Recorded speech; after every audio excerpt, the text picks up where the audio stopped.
If you're thinking about homeschooling, you might be concerned about socialization, or perhaps you've heard worries from others when you mentioned you're going to homeschool. How will they learn to fit into society? Are your kids going to be weird? Let's talk about it. You're listening to the Homeschool Made Simple podcast. This is a podcast to help you homeschool simply, inexpensively, and enjoyably. Carol Joy Seid has been helping families homeschool for several decades now through her literature-based approach to education. In this episode from the archives, Carol talks with her friend Kristi Woodard, mom of 8, about how homeschooling is actually one of the very best ways to socialize our children. Listen in. Well, today I have the unbelievable treat of having my dear friend Kristi Woodard in to talk with me about socialization. And you're thinking, well, why Kristi Woodard and why the topic of socialization? And I'll tell you, because Kristi and her sweet husband, Jason, have 8 children, ages from 22 down to 7. They've always been homeschooled. And Kristi has also got a degree in elementary education, has been a classroom teacher. She and Jason met at a Christian university, and they're very involved in their church and in their community. And I have had the pleasure of knowing some of her children personally and observed their contribution to society. And just thought, wow, if ever a family got it right with this area of socializing their children, it's the Woodards. So welcome, Kristi. Well, thank you for having me. So, this socialization question, it's one that we hear often at Thanksgiving dinners and things like that. Tell me how you've kind of processed that in your mind and in your lives as a family. Well, you are right that is the question everybody gives you. I think if anyone says they're going to homeschool, someone says, well, how will they be socialized? And I'd love to say, oh, that's such an original question. Yes. Where did you come up with that? Did you come up with that? Yeah. Yes. So I basically think that people who have that question don't know homeschooling families. So true. Because I think they have a misconception somewhere in their mind of a very odd family that lives in a bunker and wear very interesting clothes. Yes. Yeah. I heard someone made a joke once about, not being able to make eye contact with the opposite sex. They're just so sheltered. That might be for the best. It's very true. Well, just saying. Not a bad idea. Yeah. Right. But it's this idea that, kind of a very backward, secluded thing. And that just couldn't be further from the truth. I agree. If anyone knows homeschooling families, that's right. They are very, very active and very involved. All you have to do is go onto social media and search a homeschooling hashtag, and you will see families at museums and service projects and traveling and at the opera. They're doing all sorts of amazing things. Singing at the opera. Probably. Yes. My kid, not in my house. But, so, when I don't think I ever had that fear. I feel like I didn't know homeschooling families, but I was never afraid that my children wouldn't be socialized because for the most part, a lot of what people mean by socializing is fitting in with peers their age. And there was a lot of me that said, I don't really care for my kids to fit in with peers their age. So I wasn't afraid of having them not know what's going on in pop culture or some of those things. I wanted them to know adults and people of multiple ages and not just kids in their own grades. But I have to jump in here and say that I know some of your children, and they are incredibly popular with the kids of their own age. I mean, they are in demand, but they're not just popular with the kids of their own age. I don't know if you were there one Sunday when our pastor from the pulpit said that he would give anything to someday have a son like one of your sons, and he mentioned his name. That was like, take me to heaven right now, Lord, because my life has not been in vain, right? One of your sons babysits, or 2 of your kids, babysit my grandchildren. And when they know that they're coming, they will turn down other fun opportunities or invitations because they don't want to miss being with your boys. That's exciting. So, yes, it is. So your children are far from misfits. So how have you done life with your kids? What's some of your secrets? Well, because I would say, I think what makes them be able to be very socially engaged comes from maybe the fact that we do homeschool and give them opportunities to get to know so many different people and so many different ages. And so that they're not only feeling like they can function when they are surrounded by people their exact same age, on task. So we've made it such a desire of ours to have our kids interacting with other adults, with kids their own age, and with kids younger than them, which is something when I went to school, I was public school. You did not play with kids that were younger than you. Even if they were 6 months younger than you. Right. It was because you get this idea of here's my grade, here's my level and where I belong. So I feel like something that I got to see through our years of some homeschool co-ops is watching how often the older children are willing to engage the younger children. And I think that's a beautiful, beautiful tool. And I can't say it's because of homeschooling, but I have people always say, how do your kids have such a heart for children? Wow, your kids love babies. They love babysitting. Yeah. And I think they just have been around so much of that because of our opportunities to be really with other families, to be engaging with the parents of other kids in a way that you don't really get to do necessarily in the classroom. So, I think the day that I first met you, I was here visiting my grandchildren, and we were on a field trip. And I believe it was Colson who spent the whole time chasing my grandchild, who I didn't have the energy to chase, and he did. Yes. And that just was like, I don't need to know anything else about this little boy or anything else about his family. I knew that this was a marriage made in heaven in my heart. They do love kids. Yes, they really do. Yeah. But Colson is now working as an intern at our church, working with my son, I believe, for part of his internship. He's working with the children's ministry. Oh. And then he worked with JJ last year. Oh, that's what it was. Okay. And it was JJ who once commented to me that when he had sat down with Colson and said, tell me about who is pouring into you in your life, and he was like, any teenage boy he's ever talked to lists a group of peers. Yes. And he said, here, Colson was listing off these men in our church. Yes. He was like, that's crazy. How has that happened? And I just feel like the exposure to be around and asking other adults to pour into my kids has been such a blessing. And they have peers their own age, certainly. Oh, they do. But I think that wide range just sets you up for life way more than where else in life are you segmented off just with people your very own age? You're really not. And when you are, there might be it's not quite as rich. No. And, who socialized your children?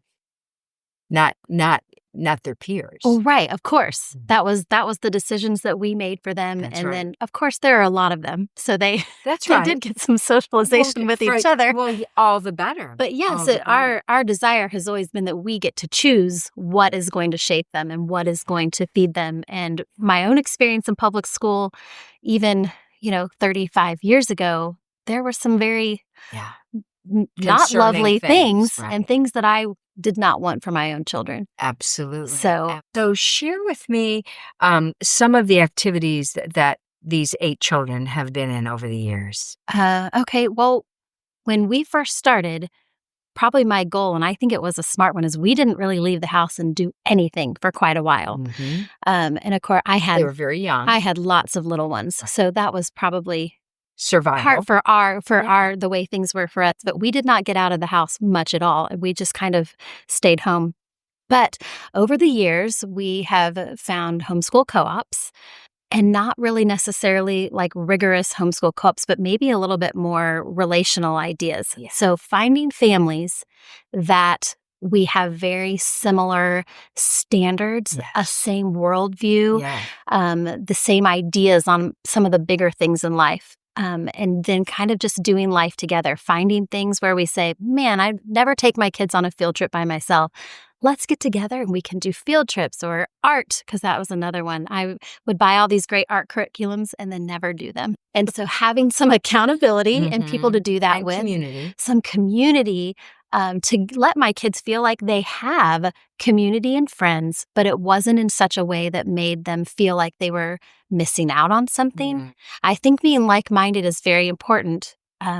I had a friend who actually had been homeschooled as a kid. I have no peers that were homeschooled, but this man it was.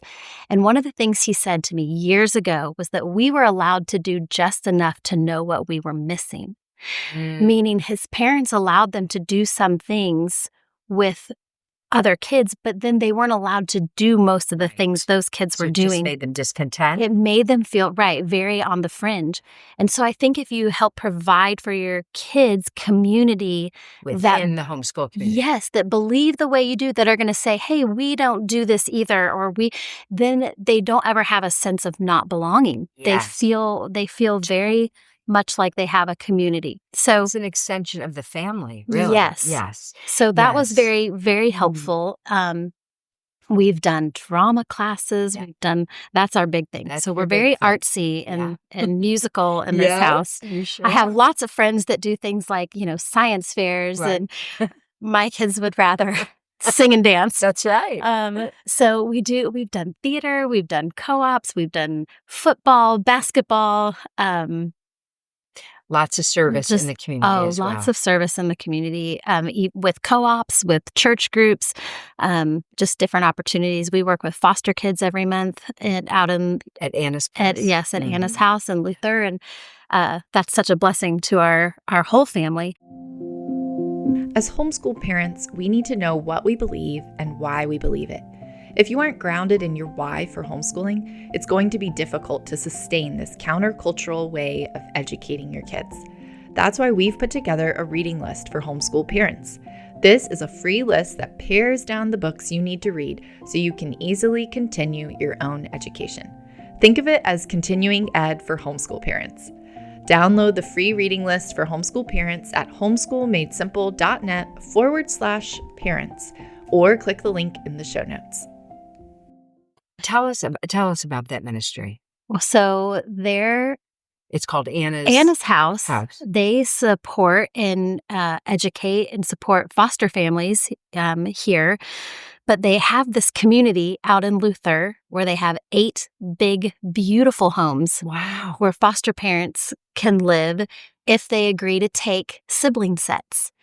Because sibling sets often get broken up in foster care. So you go out, like the house that we try to go back and stay in the same houses. We babysit, we give the foster parents a night off, and we come and do dinner and play and put the kids to bed.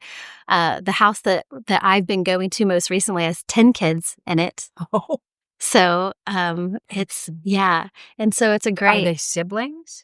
In that house, 7 of them are siblings, then 2 of them are siblings, and 1 is adopted into the family. It's a lovely opportunity. And my kids love it. Do they? They love it. I have had kids pass on parties or get-togethers just to get to go back out because they love getting to bless those kids. So I think when you as a family, and then you're a part of a community that values things like that, it just helps pass that down to them. That it's a really no-brainer. Why?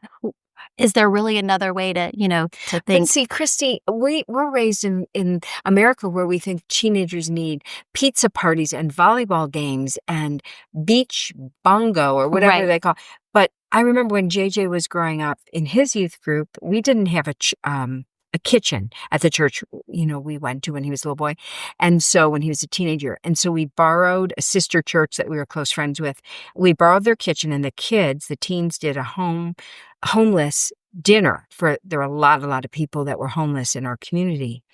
And I can remember the kids talking about that forever, that it was the high point of the whole year, and that they were begging, when can we borrow that kitchen again so we can do it again? They knew all the people's names by heart. They were talking about them as individuals and people, not just nameless faces. Right. Children love to be treated with responsibility. Right. And to get outside of themselves. That's it. Because we aren't created to look only inward. That's right. That's right. So teaching them, if you want to be great in the kingdom, learn to be the servant of all. Yes. So, Kristi, there's a lot of research that has been done on this socialization thing. When people start getting all emotional with these hot topics, I like to just dial it down and say, so let's talk about the statistics and the research. Right. Is there anything you want to share with our listeners? Yes. Well, I think all it takes is a quick Google search on homeschooling and socialization, and you can find plenty of studies that have been done.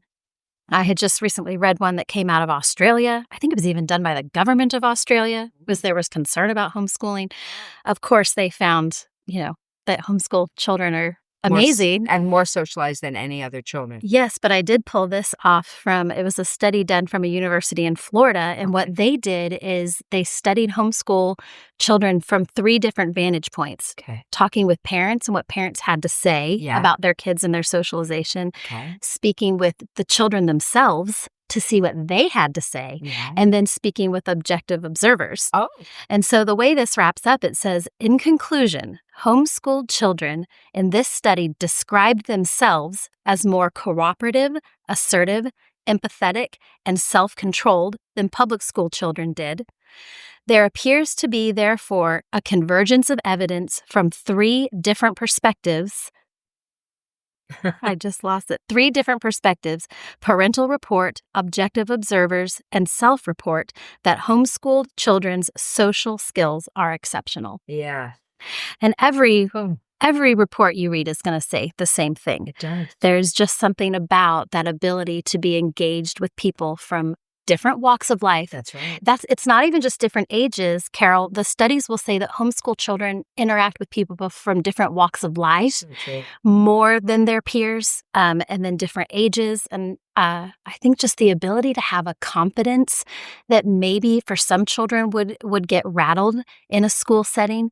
There's a confidence that can build when you have the ability to shape that for your children. And people will say, well, aren't you just being protective? And I say, yes.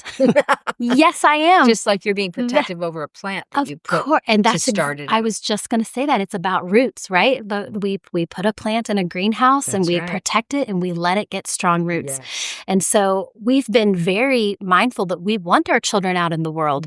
We want our children interacting with all kinds of people from all different walks of life, and we want them to bless the world, but they can't do it without strong roots. That's it.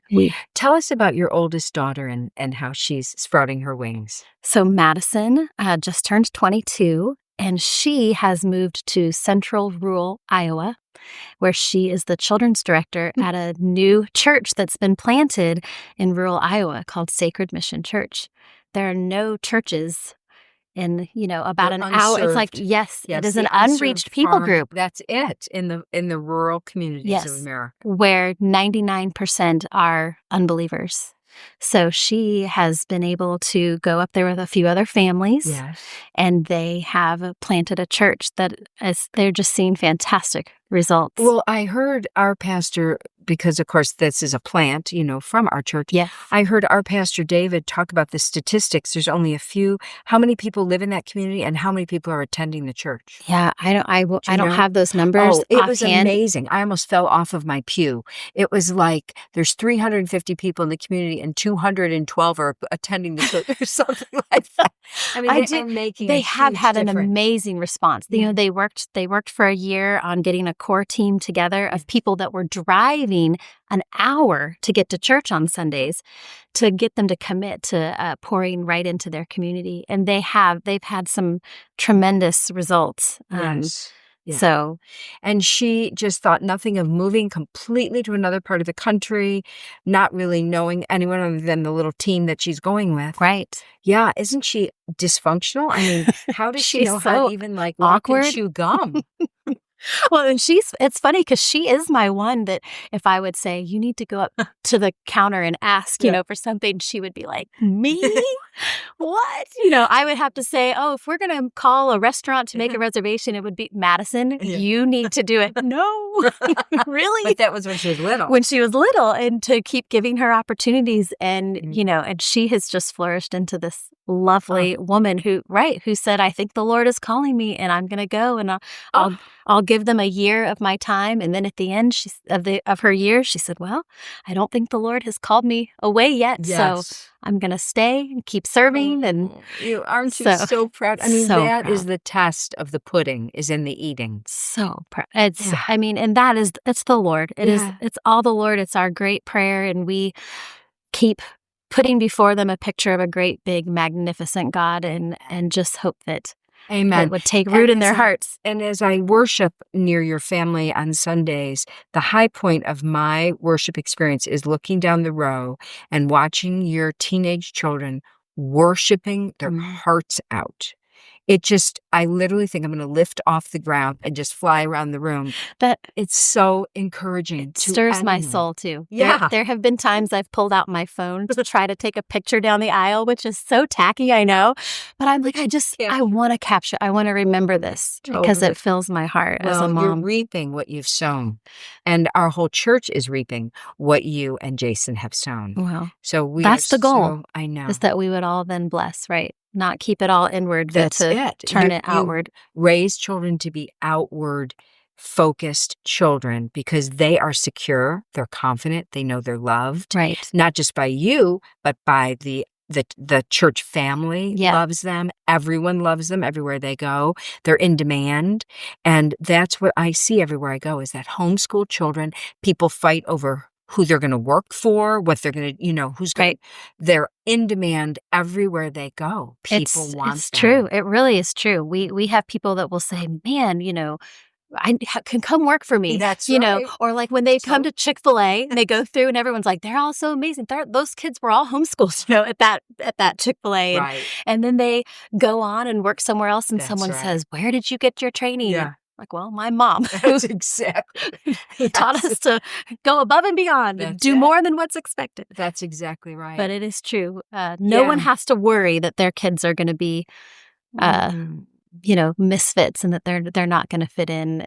Homeschooling is just a fabulous opportunity to launch them into the world. But in the way that you want them to be launched and at the timing that you want and exposing them to the issues when you know they're ready for it and not because a classmate said something or showed something or, so thankful I wasn't in school when smartphones existed. Yes. Oh, I know. I know. Well, would you mind praying? Because, we have people listening that are thinking about homeschooling. Yes. Or maybe have no intention to ever homeschool. But this issue is so near and dear. And this is a fear. I like to say, worry about the ozone layer before you worry about this. Right. Because it really is a non-issue. It's just something that people bring up because they don't really have anything else to bring up, I guess. But it's definitely not the issue you need to worry about. No. So would you pray for these sweet families? They need wisdom. I would love to. God of grace, we thank you so much for those who are listening to us today, that we get to be a part of their day. And for the parents out there that are new to homeschooling or considering homeschooling, I just pray that you would draw near to them. I pray that you would call them into this endeavor and that they would come with boldness and with confidence. And if they're worried about whether or not their 12-year-old might fit in with other 12-year-olds, would you calm them and help them to groom their children and their 12-year-old to be accepted by you, to know who they are in you, and to give them an identity in Jesus, not from their friends, from peers, but that they would give a foundation to their children, that they are loved and that they are called into a kingdom where they can contribute. And I just pray that you would bless their efforts. Would you calm their fears? Would you help them to research more if they're still worried or if they have in-laws who are on them and asking questions?